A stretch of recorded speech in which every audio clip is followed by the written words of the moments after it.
All right, so our next review is going to be for Little Mermaid, not the new 2023 version, but the original Yes, 1989 yes, Little Mermaid. the woke free version, as certain ports of the internet are calling it. Uh, yeah, so this was a classic amongst Disney animated films. This coming out in 1989. This basically Yeah, kicked in off the huge yeah, Disney in Renaissance. yeah, in many ways, it started the second Renaissance. Without the Little Mermaid, then Disney animation would have shut down back in the late 80s. We Yeah. wouldn't have gotten this like iconic wave of films, wave after film of Disney and Pixar eventually. Yeah. I mean, this led up to things like Beauty and the Beast and Aladdin and Lion King and so on and so forth. All the movies which Disney has remade already. So, Stay the yeah. stay the fuck away from Tarzan. They didn't they already do Tarzan? Well, they did like a sequel to Tarzan, right? It was like a sequel with Alexander Skarsgård. No, That that was a was sequel. that was like a different thing. I mean, Tarzan's in the public domain, so Oh, okay. Yeah. So, like I said, classic Disney animated film, kicked off the second Renaissance, mhm, saved Disney animation. Here, same story that you have in the remake mhm, version here. You have a girl, Ariel, dreams of, being, going to the surface world because she's so obsessed with the surface world, mhm. makes a deal with the sea witch, Ursula, that gives her legs, but steals her voice in the process. And then because of that, she has to fall in love with the prince, get the kiss, and she'll be saved. Classic fairy tale Mhm, princess type stuff kind of going on here. And watching this 1989 Little Mermaid, after mhm. watching the 2023 version, interesting to kind of look back on it. I actually kind of rather liked the 2023 version a little bit. I thought it was Hmm, decent. I okay. thought it had some kind of okay moments in it. Like I said in the review for it, that the bar is in hell, so it's not that hard for this Disney remake to be better than a lot of the other ones because the bar is so low. But yeah, I thought they did some good stuff with the Mhm. musical performances, even though if they don't touch the original one. Oh, It's nice having an actor like Haley Bailey who can actually sing. mhm. That's Yeah, good. because Sometimes, because we've dealt with a lot of auto-tune in the last couple live action remakes, especially in Beauty and the Beast.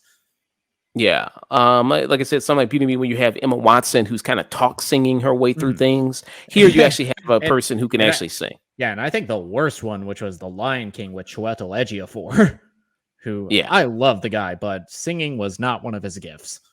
Yeah. So it's kind of nice. And even I think the Prince can also sing. I think I liked his number in it. Did you think Yeah. you didn't like his number?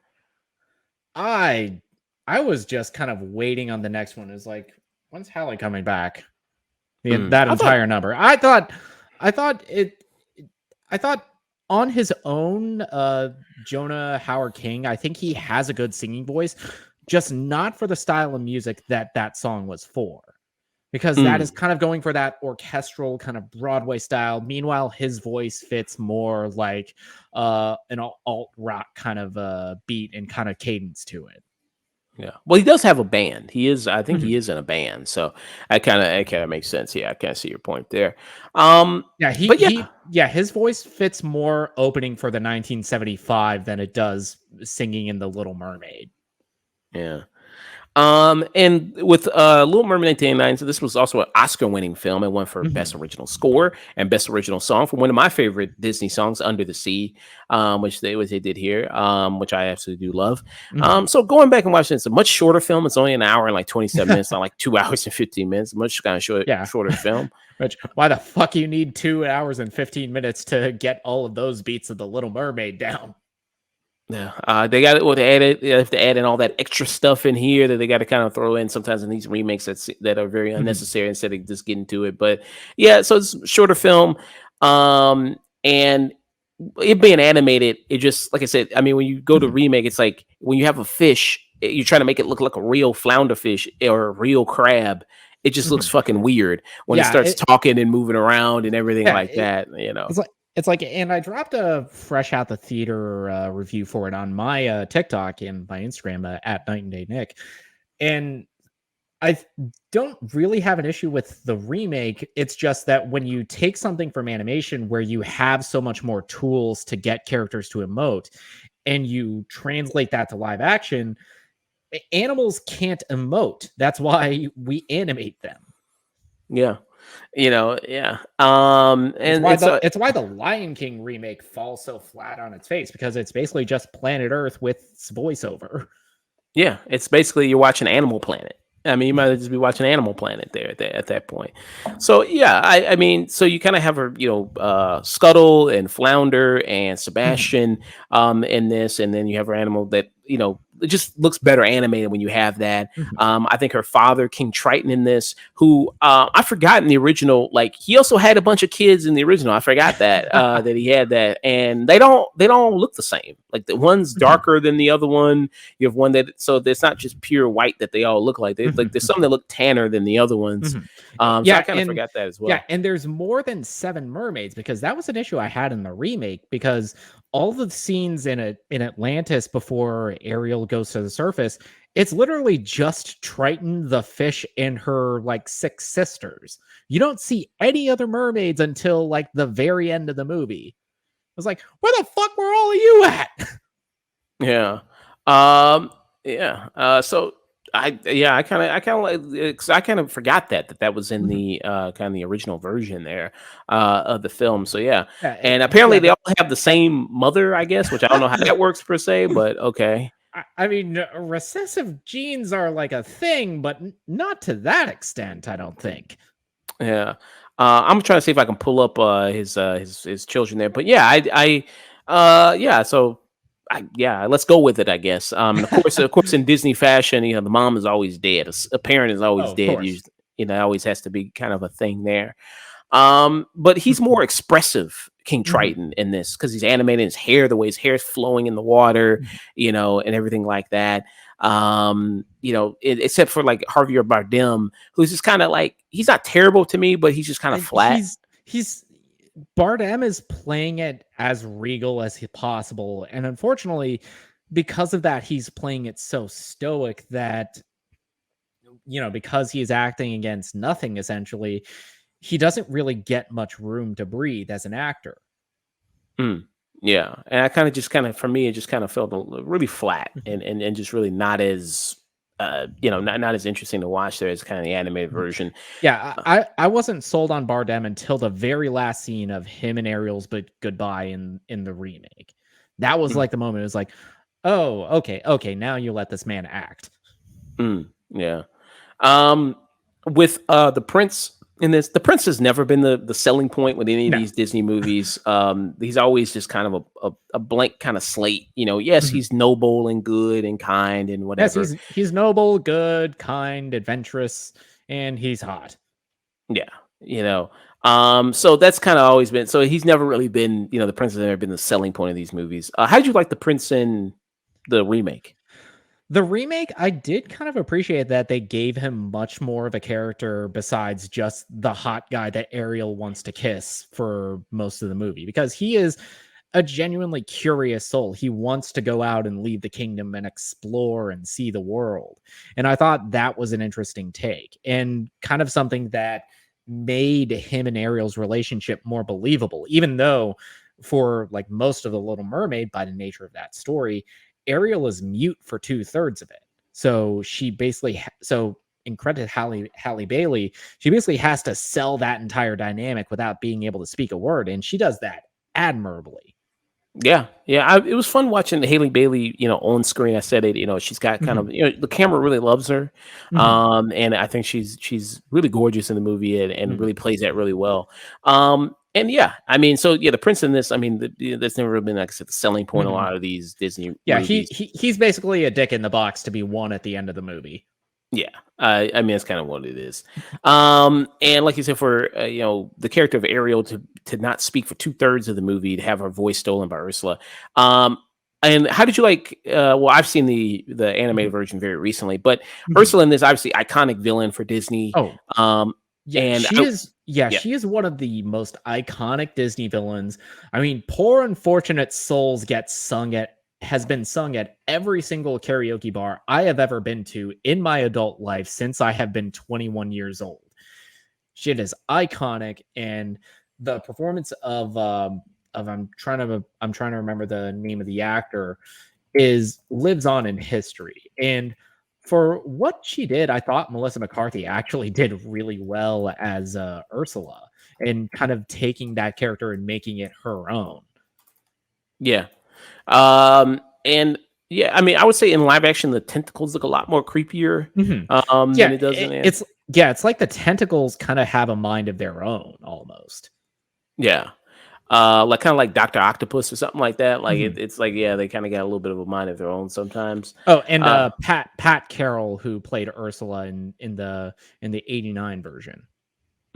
okay. Yeah. Yeah, so I think the Ursa's a classic Disney villain. Amongst the long line of Disney villains that we had, like Scar and Jafar, and things like that. I kind of missed that the Disney villain, which I think is missing Mhm. in a lot of these recent Disney movies. Now it's just kind of trauma is the Disney villain in a lot of these things. So I kind of do miss that classic Disney villain that were kind of yesterday. Um, so yeah, I thought Miss McCarthy actually did a pretty decent job as Ursula. Mhm. When she does her performance of Poor Unfortunate Souls, don't think it really touches at all the Mhm. original version, 1980 version of it. Again, stuff that you can just do animated that you really couldn't do, what I mean, live action. Like when she pulls at the actual contract and she signs it with her name on Mhm. it, everything like that. I thought that was really fun. Just having fun with them animating. Like when you see something like Aladdin, when you look at the animated version Mhm. compared to the live action version where the Mhm. animated version, you see like a lot of the stuff they can do with Robin Williams's performance and how they can Mhm. animate that and make that so crazy and wild and everything like that. And they can't touch that Mhm. in the live Yeah, action version. it's like what you can do in animation, you are not going to even come close to it in live action or with a live act CG, because let's face it, most of this movie is in fact animated. Yeah, with a lot of CG stuff. But Um, yeah, none of it's gonna come even close to it. So try to do something different. And I thought The Little Mermaid actually tried to, unlike some of the other remakes. yeah. And it helps with the remake that they had Rob Marshall, who is a Mhm. musical director. He did Chicago, so that helps a lot. Little Mermaid in the animated movie, it's not one of my top Disney animated Mhm. films. My favorite Disney animated film probably is Lion King, if I had to pick one. Okay. It does have some, songs I do like Poor Unfortunate Souls, like Under the Sea, Part of Your World. Mhm. What's your kind of favorite Disney animated film there? Oof. I mean, mine is easily Tarzan. I mean, not just because of that story, but also Phil Collins on the song on the soundtrack. It's like recipe for fire. Yeah. So that's your favorite Disney songs is You'll Be in My Heart and Son of a Man? Mhm. Yes, yeah, Son of Man. That's your favorite. Okay, yeah. So that's kind of And so they already. and Oh, also it's Strangers Like Me. Strangers Like Me. Okay. Yeah. So they already kind of messed up my Disney movie Lion King. They remade that. They already fucked that up. So you know what I mean. They kind of already did me. But yeah. So with this, so I don't have that much of a close attachment to Mhm. or Little Mermaid like maybe some people do. I Mhm. don't know what it seems like people liking this. The general public has an A cinema Yeah. score. The audience score is pretty strong. I think it has a currently fresh or it's not rotten. It's like, Or yeah, it's sitting at 70% on Rotten Tomatoes, which compared to the last couple live action Disney remakes, we might as well give this movie an Oscar by comparison. so yeah. So yeah, I mean, it seems like people enjoying it there. I I think mean, it's this shit looks like Citizen Kane next to freaking Pinocchio and Mulan. Oh yeah, absolutely, and I think it's projected to make 180 million this weekend, this Memorial Day weekend. Yeah, them, So yeah, them get woke, go broke YouTubers are really sweating right now. so I mean, is it going to make? Because we talked about this Mhm. before about with these kind of remakes that the ones from generally from like the 90s, Mhm. even though this come out in 1989, I think it gets lumped in with a lot of those ones like Yeah, I Beauty and the think Beast and Aladdin. Yeah, Um, I think it's like the second Disney Renaissance from when they're pulling from that stretch of films. I think those have generally done really well compared to some of the older remakes that they've done. yeah, like Dumbo, Mhm. Pinocchio, things like that. I think Pete's Dragon, would that count as well? Pete's Dragon. Huh. When did Pete's Dragon come out? That came out, I want to say like 2016. I think yeah, it was 2016. Yeah, and that didn't do well, I don't think. I mean, nobody really talks about Pete's Dragon anymore. Yeah, Mulan that didn't do, but that was also that during that that COVID yeah, and that has the uh, caveat of during COVID, and that was when they were doing like the pay $30 and you can have it day and date in theaters. yeah. So nobody was doing that. So Now, yeah. so I don't think that really one counts as much. But yeah, so will it make as kind of as much money? Because like Aladdin made 1 billion, Beauty and the Beast made a Mhm. billion, Lion King made a But billion. yeah, but you also got to think Lion King was, that was John Favreau that had Beyonce attached to it. Beauty and the Beast that had Emma Watson, who everybody knows and loves from Harry Potter, and that's also, Beauty and the fucking Beast. And what was the third one you said? It was Aladdin. Aladdin, Will Smith. Yeah, Will Smith. Yeah, and this doesn't really have a big star in this movie of Mhm, Little Mermaid. Haley Bailey, she's becoming more of a bigger star, mhm, and her and Chloe Bailey, I believe, are like Beyonce's proteges mhm. to a degree. So you do kind of have that. So she's becoming like a big star. I mean, you do have see some people who did cosplay and go out as mermaids to go see it, and you do have Mhm, again people in that age range who saw that second mhm. renaissance of those movies, grew up with Little Mermaid, everything like that, going to go see it. So it has a lot of tough competition down the road. I don't think it's going to make 1 billion like a lot of those ones because you have Spider Yeah, Man's coming out next week. this is going to be a crowded month because Spider-Man's next week, The Flash is the week after, and you also have Transformers, which apparently all three are getting really good word of mouth. So who the hell knows? Yeah. So who knows how much it's gonna make in the end. But going back to the animated version here, like I said, it's not one of my personal favorites Mhm, here, but I can see why people really love it. The great musical sequences in this that are fantastic. Like I said, some of the classic Disney songs that you have here, the what they do with the animation is really mhm, great. The musical performances. Jodie Benson, who's the Ariel who voices this, kind of has that amazing voice there mhm. as Ariel, which is kind of great to hear. And when she does the singing as well. Yeah, and another thing about this is like what some of the stuff they kind of took away. Like there's a sequence in here which I really like with Sebastian. When he goes through like the kitchen area and you see the Mhm. chef and he kind of sees what happens to all the sea creatures, which is a great. They kind of got rid of that in the remake, which I really Yeah, enjoyed. Yeah, you saying something?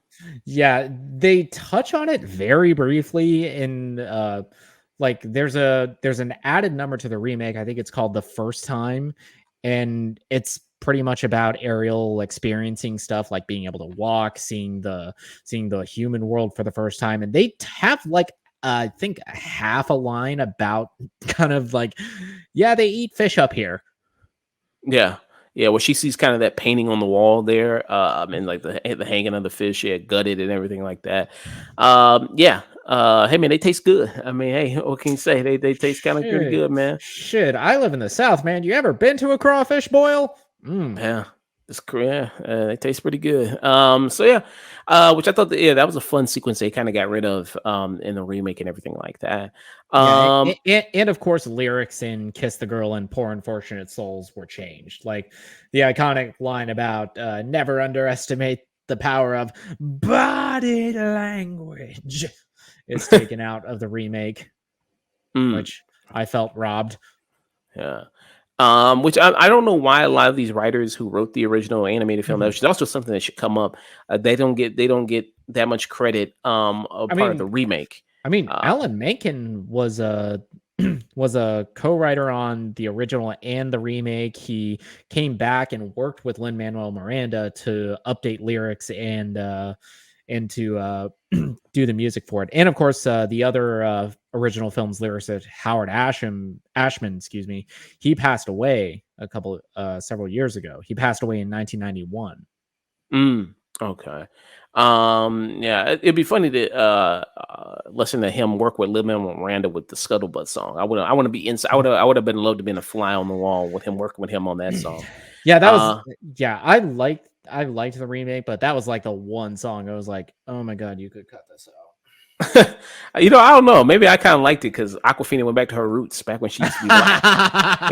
Went back, you know what I out." mean, back to her roots and everything Oh, you like remember the that. squat? Remember the squat? Like, And then her voice, it kind of worked for Scuttle. I don't know. She's kind yeah, of got that like yeah, in old man Jewish voice. I don't yeah, know. Like it kind yeah, of works.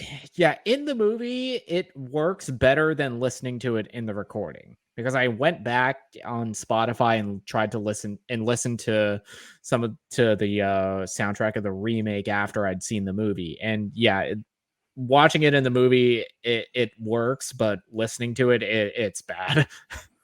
Yeah, I don't know. A- Yeah, I and mean, how you feel about that addition to the movie is going to depend on your tolerance for Lin-Manuel Miranda and his cadence, which he really has not changed at all.